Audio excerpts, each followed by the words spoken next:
The Lord God is a preserver. You see that nest?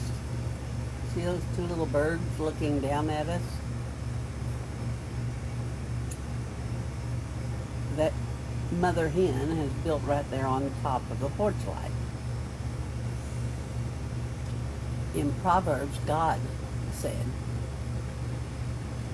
you cannot take those two baby birds to offer them or eat them or whatever and take the mother.